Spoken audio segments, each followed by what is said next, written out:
O Plano Real.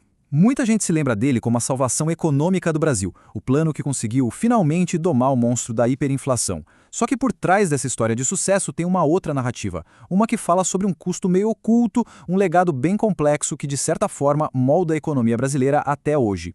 Bora dar uma olhada nas duas faces dessa moeda.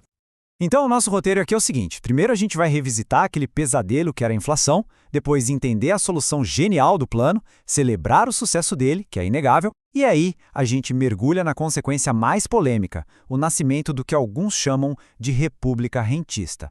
No final, a ideia é ter um quadro completo desses dois lados do real. Ok, vamos começar preparando o terreno.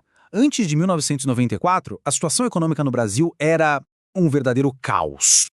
Olha, a inflação não era só alta, ela era uma força destrutiva. Imagina só, os preços no supermercado remarcados várias vezes no mesmo dia. O salário que caía na conta de manhã já não comprava a mesma coisa à noite. Essa instabilidade toda ia corroendo a confiança, o planejamento, a própria estrutura da sociedade. Essa era a pergunta que milhões de pessoas se faziam todo santo dia. Hiperinflação não era só um número no jornal, era uma crise de verdade, que pedia uma solução radicalmente diferente de tudo o que já tinham tentado antes. E essa solução ela veio de um jeito incrivelmente criativo. O Plano Real não foi só mais um congelamento de preços. Foi de verdade uma obra de engenharia econômica. O plano foi colocado em prática em 3 fases bem claras. Primeiro, um ajuste fiscal para botar as contas do governo em ordem. Depois, a criação de uma coisa totalmente nova, a URV. E por fim, a chegada da moeda que a gente conhece hoje, o real. Mas vamos focar no passo que foi a grande sacada.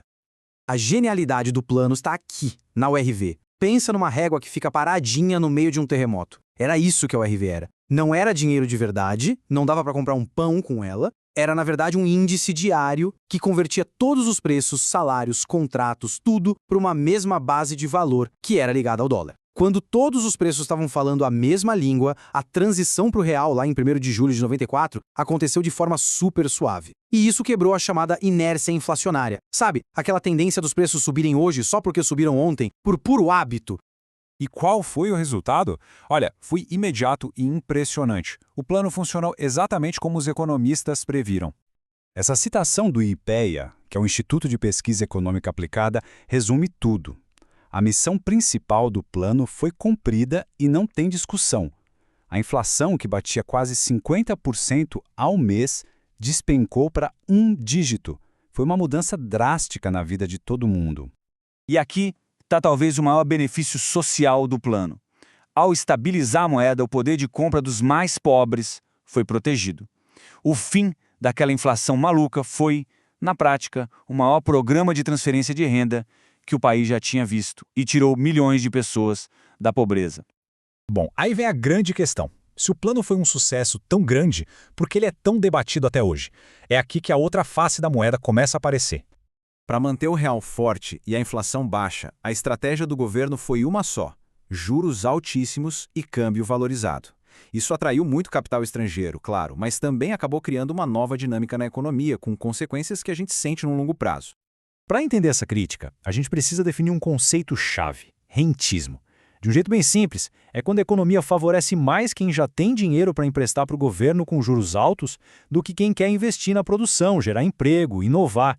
E segundo os críticos, foi exatamente isso que o Plano Real acabou institucionalizando no Brasil. E os números mostram isso. Para conseguir manter essa política de juros nas alturas, a dívida pública interna explodiu. De acordo com dados de um estudo da UEPG, ela saltou de uns 21% do PIB em 94 para mais de 36% em 2000. Basicamente, o governo estava se endividando muito rápido para manter a estabilidade. Esse gráfico aqui é muito revelador. A linha de baixo mostra todo o esforço do governo para economizar, o tal do superávit primário, que é o que o governo arrecada menos o que gasta sem contar os juros da dívida.